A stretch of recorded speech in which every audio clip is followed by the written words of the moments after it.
ഇന്നത്തെ ഈ ഒരു എപ്പിസോഡിൽ നമ്മൾ നോക്കാനായിട്ട് പോകുന്നത് നമ്മുടെ കൊച്ചു കേരളത്തിനകത്ത് ഒരു 3-3.5 കോടി ജനങ്ങളാണ് താമസിക്കുന്നത്. അപ്പോൾ ഓൺലൈനിൻ്റെ പ്രസൻസ് വളരെ വലിയ രീതിയിലാണ് നമ്മുടെ കേരളത്തിൽ കാണാൻ കഴിയുന്നത്. ഇത് നല്ല രീതിയിൽ യൂസ് ചെയ്യുന്ന ആൾക്കാരുമുണ്ട്, അതുപോലെ തന്നെ മോശമായിട്ട് യൂസ് ചെയ്യുന്ന ആൾക്കാരുമുണ്ട്. അപ്പോൾ നമ്മുടെ ഇടയിലുള്ള ഒരുപാട് ആൾക്കാരുടെ കയ്യിൽ നിന്ന് പണം തട്ടിക്കൊണ്ടു പോകുന്ന അല്ലെങ്കിൽ ഫൈനാൻഷ്യൽ ഫ്രോഡുകൾ വലിയ രീതിയിൽ കൂടുന്നതായിട്ട് ഈ റീസെൻറ്റ് ടൈംസിൽ നമുക്ക് കാണാനായിട്ട് കഴിയും. സോ ഇത്തരത്തിൽ ഒരുപാട് സ്കാമുകളുണ്ട്. ഒരുപാട് സാധാരണ ആൾക്കാരാണ് ഇത്തരത്തിലുള്ള തട്ടിപ്പുകളിൽ പോയി പെട്ടുപോകുന്നത്. അതിലൂടെ വലിയൊരു എമൗണ്ടാണ്, ലക്ഷം അല്ലെങ്കിൽ കോടിക്കണക്കിന് രൂപയാണ് നഷ്ടപ്പെടുത്തി കളയുന്നത്. സോ ഈ ഒരു സ്കാമുകളെ പറ്റി കൃത്യമായിട്ട് നമ്മൾ അവെയർ ആയിരിക്കേണ്ടതായിട്ടുണ്ട്. സോ അതിനു വേണ്ടിയിട്ട് എന്തൊക്കെ രീതിയിലുള്ള തട്ടിപ്പുകളാണ്, നമ്മൾ കൃത്യമായിട്ട് ഇൻഫോർമേറ്റീവായിട്ട് ഇരുന്നാൽ മാത്രമേ ഇത്തരത്തിലുള്ള തട്ടിപ്പുകളെ ഓവർകം ചെയ്ത് നമുക്ക് മുന്നോട്ട് പോകാനായിട്ട് സാധിക്കത്തുള്ളൂ. അപ്പോൾ ഇന്നത്തെ കംപ്ലീറ്റ് സെഷൻ എന്ന് പറയുന്നത് ഫൈനാൻഷ്യൽ ഫ്രോഡുകളെ പറ്റിയിട്ടും അതിൽ നിന്ന് നമുക്ക് എങ്ങനെ രക്ഷപ്പെടാം എന്നുള്ള കാര്യങ്ങളായിരിക്കും ഇവിടെ ഡീറ്റെയിൽ ആയിട്ട് എക്സ്പ്ലെയിൻ ചെയ്യാനായിട്ട് പോകുന്നത്. ഓക്കെ, അപ്പോൾ നമ്മുടെ ഈ ഒരു കേരളത്തിലേക്ക് വരുവാണെങ്കിൽ 2023-24 ഫൈനാൻഷ്യൽ ഇയർ എടുത്ത് നോക്കിക്കഴിഞ്ഞാൽ 500 മുതൽ 600 കോടി രൂപ വരെയാണ് തട്ടിക്കൊണ്ട് പോയിട്ടുള്ളത്, അല്ലെങ്കിൽ ഈ ഒരു ഫൈനാൻഷ്യൽ ഫ്രോഡ് വഴി നഷ്ടപ്പെടുത്തി കളഞ്ഞിട്ടുള്ളത്. അതിൽ തന്നെ പ്രധാനമായിട്ട് നമ്മൾ എടുത്തു പറയുകയാണെങ്കിൽ എറണാകുളം, ഓക്കെ, നമ്മുടെ കേരളത്തിനകത്തുള്ള എറണാകുളം സിറ്റി, അതുപോലെ ട്രിവാൻഡ്രം, കോഴിക്കോട് എന്നീ 3 ജില്ലകളിലാണ് ഏറ്റവും അധികം ഫൈനാൻഷ്യൽ ഫ്രോഡ് കേസുകൾ റിപ്പോർട്ട് ചെയ്യപ്പെട്ടിട്ടുള്ളത്. സോ കൂടുതൽ ആൾക്കാരും നമ്മുടെ എറണാകുളം, ട്രിവാൻഡ്രം, കോഴിക്കോട്. അപ്പോൾ ഈ ഒരു സ്ഥലം എടുത്ത് നോക്കുകയാണെന്നുണ്ടെങ്കിൽ ഏറ്റവും കൂടുതൽ ആൾക്കാർ തിങ്ങിപ്പാർക്കുന്ന ഒരു സ്ഥലമാണ്, അല്ലെങ്കിൽ ഒരു മെട്രോ സിറ്റി എന്നൊക്കെ നമുക്ക് പറയാൻ കഴിയുന്നതാണ് നമ്മുടെ എറണാകുളം എന്നൊക്കെ പറയുന്നത്. സോ അവിടെ വലിയ രീതിയിലുള്ള തട്ടിപ്പുകളും ഒരുപാട് വ്യവസായങ്ങൾ വരുന്നുണ്ട്, അല്ലെങ്കിൽ ബിസിനസ്സുകൾ വരുന്നുണ്ട്. അതിനോടൊപ്പം തന്നെ ഇത്തരത്തിലുള്ള ഒരുപാട് സ്കാമുകളും നമ്മുടെ മുന്നിലേക്ക് വരുന്നത് കാണാനായിട്ട് കഴിയുന്നുണ്ട്. അത് പല തരത്തിലാണ്. അതിൽ പ്രധാനപ്പെട്ട കുറച്ച് സ്കാമുകൾ നമ്മൾ എടുത്ത് നോക്കുകയാണെന്നുണ്ടെങ്കിൽ UPI സ്കാം, അതെ, UPI, ഇപ്പോൾ UPI പേയ്മെന്റ് ഫ്രോഡ് എടുത്ത് നോക്കുകയാണെന്നുണ്ടെങ്കിൽ തന്നെ 200 മുതൽ 250 കോടി രൂപയുടെ തട്ടിപ്പാണ് ഈ ഒരു UPI സ്കാം. അത്രയും വലിയൊരു സ്കാമാണ്. അതായത് 200 മുതൽ 250 കോടി എന്ന് പറയുന്നത് ചെറിയൊരു എമൗണ്ട് അല്ല. അതും നമ്മുടെ മലയാളികളുടെ കയ്യിൽ നിന്നാണ് ഇത്രയും വലിയൊരു എമൗണ്ട് തട്ടിക്കൊണ്ട് പോകുന്നത്. അതും ആലോചിച്ച് നോക്കണം. നമ്മൾ ഡെയിലി യൂസ് ചെയ്യുന്ന ഒരു സംഭവം UPI. നമ്മൾ എല്ലാ കടയിലും പോകുമ്പോൾ എവിടെയും പോകുമ്പോൾ യൂസ് ചെയ്യുന്ന ഒരു സംഭവം UPI. ആ UPIയിൽ നിന്നാണ് 200 മുതൽ 300 കോടി രൂപ വരെ നഷ്ടപ്പെട്ടിരിക്കുന്ന ആൾക്കാരുടെ കയ്യിൽ നിന്ന്. അതും പലരും സാധാരണ ആൾക്കാരാണ്, പലരും കുറച്ച് ഏജ്ഡ് ആയിട്ടുള്ള ആൾക്കാരാണ്. കൃത്യമായിട്ട് എന്താണ് ഓൺലൈൻ ട്രാൻസാക്ഷൻ, ബാക്കി കാര്യങ്ങളൊന്നും വ്യക്തമായിട്ടുള്ള നോളജ് ഇല്ല. ചെറിയ രീതിയിൽ അവർക്ക് QR കോഡ് സ്കാൻ ചെയ്യാൻ അറിയാം. ആ രീതിയിലുള്ള ട്രാൻസാക്ഷൻസ് മാത്രമേ കൂടുതൽ ആൾക്കാർ നടത്താറുള്ളൂ. പിന്നെ നമ്മുടെ ഇപ്പോൾ സെൻട്രൽ ഗവൺമെന്റ് എടുത്ത് നോക്കുവാണെങ്കിൽ അവരുടെ റിപ്പോർട്ട് പ്രകാരം പോലും ഏറ്റവും കൂടുതൽ ആൾക്കാർ ഇപ്പോൾ UPI പേയ്മെന്റ്സ് ആണ് യൂസ് ചെയ്യുന്നത്. എനിക്ക് തോന്നുന്നു കഴിഞ്ഞ വർഷത്തെ റിപ്പോർട്ട് പ്രകാരം ഏകദേശം ഇന്ത്യയിൽ മാത്രം ഒരു 2 ട്രില്യൺ റുപ്പീസ് ആണ് UPI ട്രാൻസാക്ഷൻ മാത്രം നടന്നിട്ടുള്ളത്. അതെ, അത്രയും വലിയൊരു മേഖലയാണ്. അപ്പോൾ നമ്മുടെ കേരളത്തിൽ നിന്നുള്ള മാത്രം റിപ്പോർട്ടാണ് 200 മുതൽ 250 കോടി. അപ്പോൾ അത് വലിയൊരു എമൗണ്ട് ആണെന്ന് നമ്മൾ മനസ്സിലാക്കണം. ഇന്ത്യയല്ല, കേരളത്തിൽ നിന്നുള്ള, അതായത് നമ്മുടെ മലയാളികളുടെ കയ്യിൽ നിന്നാണ് ഇത്രയും വലിയൊരു തട്ടിപ്പ് UPI പേയ്മെന്റിന്റെ പേരിൽ മാത്രം നടന്നിട്ടുള്ളത്. അപ്പോൾ വലിയൊരു ഫൈനാൻഷ്യൽ ഫ്രോഡാണ് എന്ന് നമുക്കത് മനസ്സിലാക്കാനായിട്ട് കഴിയും. അതുപോലെ തന്നെ ചിലപ്പോൾ കേട്ടിട്ടുണ്ടാവും ഇൻവെസ്റ്റ്മെന്റുകളെ പറ്റിയിട്ട്, ഇൻവെസ്റ്റ്മെന്റ് സ്കാം. കാരണം എന്ന് വെച്ച് കഴിഞ്ഞാൽ എനിക്ക് തോന്നുന്നു ലാസ്റ്റ് മാർച്ചിൽ നമ്മുടെ ഇവിടെ ട്രിവാൻഡ്രത്ത് തന്നെ വലിയൊരു സ്കാം നടന്നിട്ടുണ്ടായിരുന്നു. അതൊരു ഡോക്ടറിൻ്റെ കയ്യിൽ നിന്നായിരുന്നു. എനിക്ക് തോന്നുന്നു 87 ലക്ഷം രൂപയുടെ സ്കാമാണ് അവിടെ നടന്നിട്ടുള്ളത്. അപ്പോൾ ആ ഒരു സമയത്ത് പുള്ളിക്കാരനെ ഒരു ട്രസ്റ്റ് ബിൽഡ്, ആ സമയത്ത് നമുക്ക് ഏറ്റവും കൂടുതൽ കൊണ്ടുവരാം. നമ്മളിപ്പോൾ നമ്മുടെ ഉള്ള ഫീൽഡ് ഏതാ? ഫിനാൻഷ്യൽ മാർക്കറ്റാണ്. സ്റ്റോക്ക് മാർക്കറ്റിൽ നിന്നാണ് നിങ്ങൾക്ക് വലിയ റിട്ടേൺസ് കിട്ടും എന്നുള്ള രീതിയിലുള്ള കാര്യങ്ങൾ പറഞ്ഞിട്ടാണ് അവരെ ആ സ്കാമിലോട്ട് കൊണ്ടുവന്നത്. അതായത് നമുക്ക് മനസ്സിലാവും ഒരു സ്റ്റോക്ക് മാർക്കറ്റിൽ നിന്ന് നമുക്ക് കിട്ടുന്ന മാക്സിമം റിട്ടേൺസ് എന്ന് പറയുന്നത്, അതായത് പോസിബിൾ ആയിട്ടുള്ള റിട്ടേൺസ് ഒരു 30 to 60% ആണ് നമുക്ക് റിയലിസ്റ്റിക് ആയിട്ട് നമുക്ക് കൊണ്ടുവരാൻ പറ്റുന്ന റിട്ടേൺസ്. പക്ഷേ പുള്ളിക്കാരിയുടെ അടുത്ത് പറഞ്ഞതെന്ന് വെച്ചാൽ 150 മുതൽ 300% നിങ്ങൾക്ക് 5 മാസത്തിൽ കൊണ്ടുതരാവുന്നതാണ്. അപ്പോൾ അത് പുള്ളിക്കാരി വിശ്വസിച്ചു. അത് ഇന്നത്തെ കാലത്ത് ഈ വാട്സപ്പിലൂടെ ആദ്യം മെസ്സേജ് അയച്ചായിരിക്കും അവർ പരിചയപ്പെടുന്നത്. അതിൽ സെയിം ആയിരുന്നു. വാട്സപ്പിൽ മെസ്സേജ് അയച്ചു, നിങ്ങൾക്ക് വലിയ റിട്ടേൺസ് തരാം. ആദ്യം അവർ ബോധർ ചെയ്തില്ല. വീണ്ടും അവർ റിപ്പീറ്റ് ആയിട്ട് മെസ്സേജ് അയച്ചു. ആ സമയത്ത് അവർ ഇതൊന്ന് നോക്കിയാലോ എന്ന് പറഞ്ഞൊരു 4 lakhs 5 lakhs ഇൻവെസ്റ്റ് ചെയ്ത് സ്റ്റാർട്ട് ചെയ്തതാണ്. പിന്നെ ട്രസ്റ്റ് ബിൽഡ് ചെയ്യാനായിട്ട് അവർ ചെയ്തതെന്ന് വെച്ച് കഴിഞ്ഞാൽ 1 ലക്ഷം രൂപ അവരുടെ ബാങ്കിലേക്ക് ഡെപ്പോസിറ്റ് ചെയ്ത് കൊടുത്തു. പിന്നെ ഇങ്ങനെയുള്ള സ്കാമുകൾ കൂടുതൽ നടക്കുന്നത് വാട്സപ്പും ടെലഗ്രാമും വഴിയായിരിക്കും. ടെലഗ്രാം വളരെയധികം സൂക്ഷിച്ചോണം. കാരണം ടെലഗ്രാമിൽ ഒരിക്കലും അവരുടെ ഐഡൻറ്റിറ്റി കിട്ടത്തില്ല. അതുകൊണ്ടാണ് അവർ ടെലഗ്രാമിലൂടെ ഈ ഒരു സർവീസ് കാര്യങ്ങളൊക്കെ പ്രൊവൈഡ് ചെയ്യുന്നത്. അതെ. പിന്നെ വേറൊരു കാര്യം എടുത്ത് പറയുവാണെന്നുണ്ടെങ്കിൽ, ഇപ്പോൾ തൊട്ടടുത്ത് നടന്ന സ്കാം ഞാനും ജസ്റ്റ് ചെക്ക് ചെയ്ത് നോക്കിയിട്ടുണ്ടായിരുന്നു. അത് ക്ലോൺ ആപ്ലിക്കേഷൻ യൂസ് ചെയ്തുകൊണ്ടാണ്.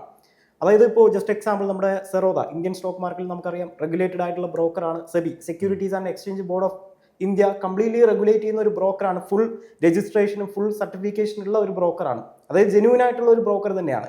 ജസ്റ്റ് ആ ഒരു സെറോദയുടെ പേരിൽ ഒരു ക്ലോൺ ആപ്ലിക്കേഷൻ സ്റ്റാർട്ട് ചെയ്യുന്നു. എക്സാക്ട് നമ്മുടെ സെറോദ പ്ലാറ്റ്ഫോം പോലെ തന്നെയാണ് ഈ പറയുന്ന ഈ ഒരു ക്ലോൺ ആപ്ലിക്കേഷനും. അപ്പോൾ സ്വാഭാവികമായിട്ട് ഒരു സാധാരണക്കാരൻ ആ സെറോദ എന്ന് പറഞ്ഞ് ഇത് ഉള്ളതാണോ റിയൽ ആണോ എന്ന് പ്ലാറ്റ്ഫോം റിയൽ ആയിട്ട് ജെന്യൂൻ ആയിട്ടുള്ളതാണോ എന്ന് ചെക്ക് ചെയ്യാനായിട്ട് ജസ്റ്റ് ഗൂഗിൾ ചെയ്ത് നോക്കുമ്പോൾ അവർക്ക് കിട്ടുന്നത് ഈ സെറോദയെ പറ്റിയിട്ടുള്ള ഡോക്യുമെന്റ്സും ഡീറ്റെയിൽസും ആണ്. സോ അവർ ആ ഒരു പ്ലാറ്റ്ഫോമിനെ വിശ്വസിച്ചുകൊണ്ട് നേരെ ഇൻവെസ്റ്റ് ചെയ്യുന്ന ഒരു സിറ്റുവേഷനിലേക്കാണ് പോകുന്നത്. അപ്പൊ അവർ നോക്കുമ്പോൾ സെബിയുടെ സർട്ടിഫിക്കേഷനോ അല്ലെങ്കിൽ രജിസ്ട്രേഷനും ബാക്കി കാര്യങ്ങളെല്ലാം ഉണ്ട്. പക്ഷെ അവിടെ പറ്റിക്കപ്പെടുന്നതിന് കാരണം എന്ന് വെച്ച് കഴിഞ്ഞാൽ അത് ക്ലോൺ ആപ്ലിക്കേഷൻ ആണ്. എക്സാക്ട് സെറോദ എന്ന് പറയുന്ന ആപ്ലിക്കേഷൻ അല്ല. അതായത് ഇവിടെ എടുത്തു പറയേണ്ടതായിട്ടുള്ള ഒരു കാര്യം, കുറെ ആൾക്കാർ ഏതെങ്കിലും ഒരു ലിങ്ക് വന്നു കഴിഞ്ഞാൽ ആ ലിങ്കിൽ ക്ലിക്ക് ചെയ്തുകൊണ്ടാണ് ലോഗിൻ ചെയ്യുന്നത്. പക്ഷേ ഒരു കാരണവശാലും അങ്ങനെ ചെയ്യാനായിട്ട് പാടില്ല. ഇപ്പോൾ സെറോദ ആയാലും അല്ലെങ്കിൽ മറ്റ് പ്ലാറ്റ്ഫോംസ് നമ്മൾ ഇൻസ്റ്റാൾ ചെയ്യുമ്പോൾ ഒന്നുകിൽ നിങ്ങൾക്ക് പ്ലേ സ്റ്റോറിൽ നിന്ന് തന്നെ ഇൻസ്റ്റാൾ ചെയ്ത് യൂസ് ചെയ്യാൻ കഴിയും, അല്ലാന്നുണ്ടെങ്കിൽ നമ്മുടെ ആപ്പ് സ്റ്റോറിലും അവൈലബിൾ ആണ്, അതിൽ നിന്ന് ഇൻസ്റ്റാൾ ചെയ്ത് യൂസ് ചെയ്യാനായിട്ട് കഴിയും. അല്ലാതെ ആരെങ്കിലും അയച്ചു തരുന്ന ലിങ്ക് യൂസ് ചെയ്തിട്ടാണ് നിങ്ങൾ സൈൻ അപ്പ് ചെയ്യുന്നതെന്നോ അല്ലെങ്കിൽ ലോഗിൻ ചെയ്യുന്നതെങ്കിലോ അത് ക്ലോൺ ആപ്ലിക്കേഷൻ ആണ്. അതായത് നിങ്ങൾ ആഡ് ചെയ്യുന്ന ഫണ്ട് അവർ തട്ടിക്കൊണ്ടു പോകാനായിട്ടുള്ള സാധ്യത വളരെയധികം കൂടുതലാണ്. സോ ഇവിടെ എനിക്ക് എടുത്തു പറയേണ്ടതായിട്ടുള്ളത് ഇത്തരത്തിൽ ക്ലോൺ ആപ്ലിക്കേഷൻസ് ഒരുപാട് തന്നെ, അതായത് ഒരുപാട് ആൾക്കാർ ഈ ക്ലോൺ ആപ്ലിക്കേഷൻ്റെ പേരിൽ ഈ ഫ്രോഡ് പറ്റി അല്ലെങ്കിൽ അവരുടെ പണം തട്ടിക്കൊണ്ട് പോകുന്ന ഒരു സിറ്റുവേഷൻ ഇവിടെ ഉണ്ട്. അപ്പോൾ അത് ഓവർകം ചെയ്യണമെന്നുണ്ടെങ്കിൽ പ്രോപ്പറായിട്ട് നമ്മുടെ ആപ്പ് സ്റ്റോറിലാണെങ്കിൽ ആപ്പ് സ്റ്റോറിൽ നിന്ന് ആ ഒരു ഇൻസ്റ്റാൾ ചെയ്ത് യൂസ് ചെയ്യുക, അല്ലാന്നുണ്ടെങ്കിൽ അവരുടെ ഒഫീഷ്യൽ വെബ്സൈറ്റിൽ യൂസ് ചെയ്തിട്ടാണെങ്കിൽ നിങ്ങൾക്ക് സൈൻ അപ്പ് ചെയ്യാനായിട്ട് കഴിയും. ഈ ലിങ്കുകളുടെ കാര്യം പറഞ്ഞപ്പോഴാണ് എനിക്ക് പേഴ്സണലി വന്നൊരു മെസ്സേജ്. ഞാൻ ഒരുപാട് പേരുമായിട്ട് ഡിസ്കസ് ചെയ്തപ്പോൾ അവർക്കും വരുന്നുണ്ട്. SBIയുടെ പേരിലാണ് ആ ഒരു സ്കാം നടക്കുന്നത്. കാരണം SBIയുടെ കാർഡ്സ് നമ്മളെല്ലാവരും യൂസ് ചെയ്യുന്നവരാ. അപ്പോൾ ആ കാർഡ് യൂസ് ചെയ്യുന്നതുകൊണ്ട് നിങ്ങൾക്ക് പോയിന്റ് വരും എന്ന് പറഞ്ഞിട്ട് നിങ്ങൾക്ക് ഒരു 7,500 8,000 പോയിന്റ്സ് റിഡീം ചെയ്യാനുണ്ട്. നിങ്ങൾ ഈ ഒരു ലിങ്കിൽ ക്ലിക്ക് ചെയ്ത് കഴിഞ്ഞാൽ അത് അത്രയും റുപ്പീസ് ആയിട്ട് നിങ്ങളുടെ ബാങ്ക് അക്കൗണ്ടിൽ വരുമെന്ന് പറഞ്ഞ് SBIയുടെ പേരിൽ ഇപ്പോൾ നല്ല രീതിയിലൊരു സ്കാം നടക്കുന്നുണ്ട്. നോർമൽ മെസ്സേജ് ആയിരിക്കും നിങ്ങൾക്ക് വരുന്നത്. ആക്ച്വലി ആ ഒരു ലിങ്കിൽ ക്ലിക്ക് ചെയ്ത് കഴിഞ്ഞാൽ നിങ്ങളുടെ ബാങ്ക് ഡീറ്റെയിൽസ് അവർക്ക് കിട്ടുകയും അതുപോലെ തന്നെ നിങ്ങളെ പല ഇൻവെസ്റ്റ്മെൻറ്റ് കാര്യങ്ങൾ അവർ പറഞ്ഞ് ബോധ്യപ്പെടുത്തുകയും അതിലോട്ട് ഇൻവെസ്റ്റ് ചെയ്യാൻ വേണ്ടി അവർ നിങ്ങളെ നിർബന്ധിക്കും. അത് ഒരു വലിയ സ്കാമിലോട്ട് കൊണ്ടുപോകാനുള്ളൊരു സ്റ്റാർട്ടിംഗ് പോയിന്റ് മാത്രമാണ്. അത് നിങ്ങൾ മനസ്സിലാക്കണം. ഇപ്പോൾ റിയലിസ്റ്റിക് ആയിട്ട് നോക്കുമ്പോൾ നമ്മൾ ഇവിടുത്തെ കേസ് കാര്യം പറഞ്ഞില്ലേ, അവിടെ തന്നെ അവർ പറഞ്ഞതെന്ന് വെച്ചാൽ നമ്മൾ സെബി രജിസ്റ്റേർഡ് ആയിട്ടുള്ള ഒരു അഡ്വൈസർ ആണെന്നാണ്. സെബി രജിസ്റ്റേർഡ് ആയിട്ടുള്ള അഡ്വൈസർ ആണെങ്കിൽ നിങ്ങൾ ആ ഒരു അഡ്വൈസറിൻ്റെ നമ്പർ ചോദിക്കണം. അവർക്ക് ഒരു സെബി നമ്പർ കൊടുത്തിട്ടുണ്ടാവും, അഡ്വൈസറിന് ഒരു സ്പെഷ്യൽ നമ്പർ അവർ കൊടുത്തിട്ടുണ്ടാവും. അത് എത്രയാണ്, അത് അവരുടെ ഡീറ്റെയിൽസ് എങ്ങനെയാണ്, ആ ഒരു നമ്പറിൻ്റെ ഡീറ്റെയിൽസ് സെബിയുടെ വെബ്സൈറ്റിൽ തന്നെ ഉണ്ടാവും. ഒരു അഡ്വൈസർ ആണെങ്കിൽ നമുക്ക് അവരുടെ സെബിയുടെ വെബ്സൈറ്റിൽ കയറി നോക്കുമ്പോൾ അവർ ഒഫീഷ്യൽ ആയിട്ടുള്ള ഒരു അഡ്വൈസർ ആണോ, പേരെന്താണ്, അഡ്രസ്സ് എന്താണ്, അവരുടെ ആ സെബി രജിസ്റ്റേർഡ് നമ്പർ എന്താണ്, ഇതെല്ലാം അവിടെ തന്നെ കാണും. അപ്പോൾ അതൊക്കെ ചെക്ക് ചെയ്തതിന് ശേഷം മാത്രമേ ആ ഒരു ഇൻവെസ്റ്റ്മെൻറ്റിലേക്ക് പോകാവുള്ളൂ. ചാടിക്കേറി ഒരാൾ പറഞ്ഞു 1-2 വാക്കുകൾ കൊണ്ട് മാത്രം നിങ്ങളത് വിശ്വസിച്ച് ഫണ്ട് അവിടെ ഇൻവെസ്റ്റ് ചെയ്യാൻ പാടില്ല.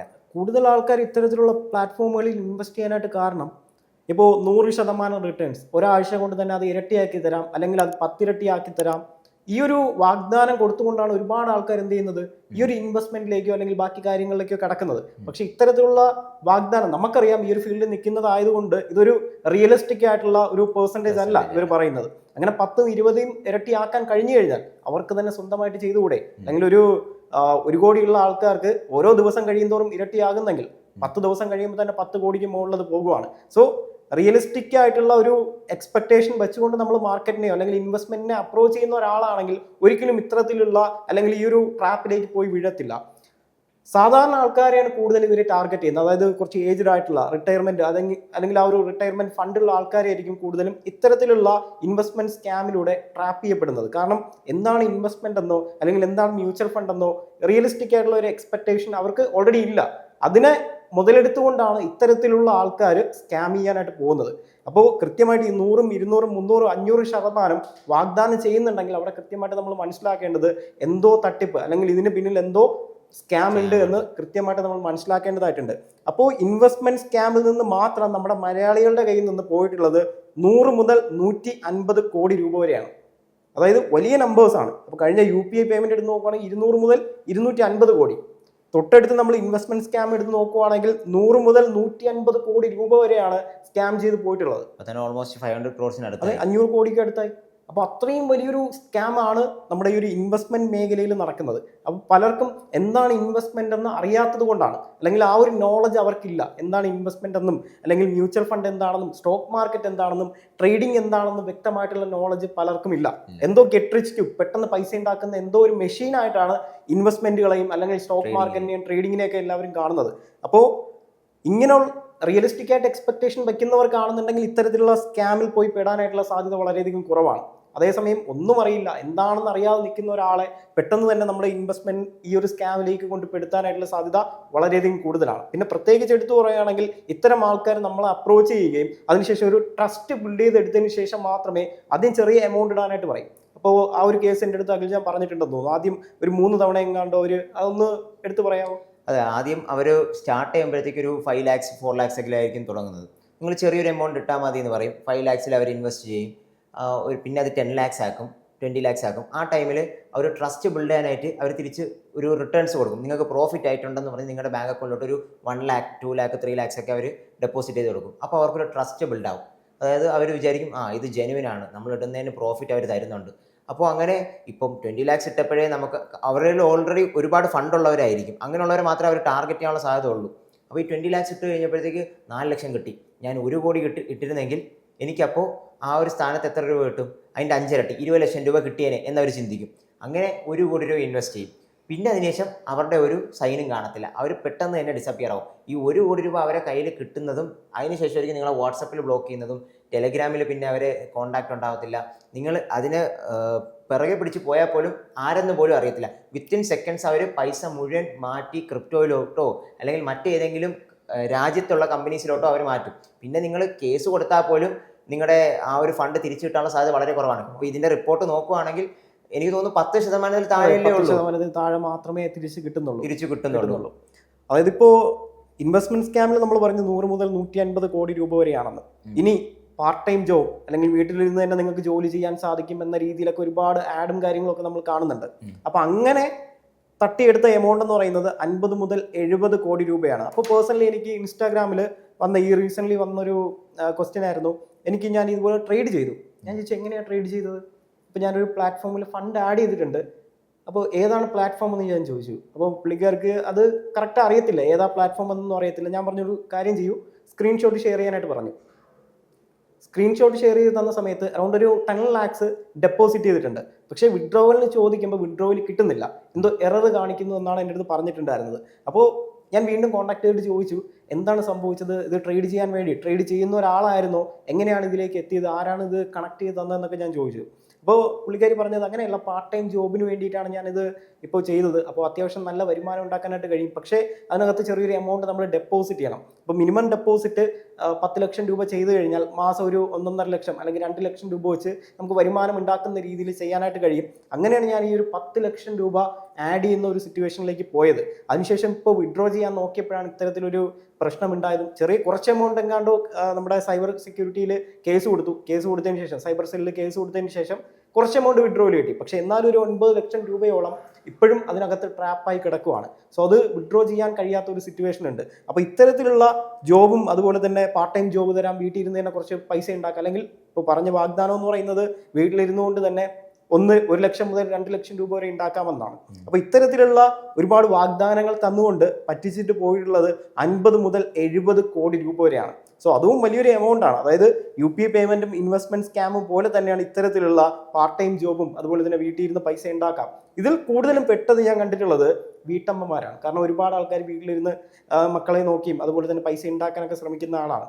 അപ്പോൾ അതുകൊണ്ട് തന്നെ വീട്ടിൽ ഇരുന്ന് ഇത്രയും വലിയൊരു എമൗണ്ട് ഉണ്ടാക്കാൻ കഴിഞ്ഞു കഴിഞ്ഞാൽ അവരുടെ കുട്ടികളുടെ കാര്യം നോക്കാം, അല്ലെങ്കിൽ ബാക്കി ചിലവുകൾ നോക്കാം എന്ന ചിന്തയിലാണ് ഈ ഒരു ട്രാപ്പിലേക്ക് പോയി വീഴുന്നത്. ഇവിടെയും ആ ഒരു ട്രസ്റ്റ് ബിൽഡ് ആകുന്നുണ്ട്.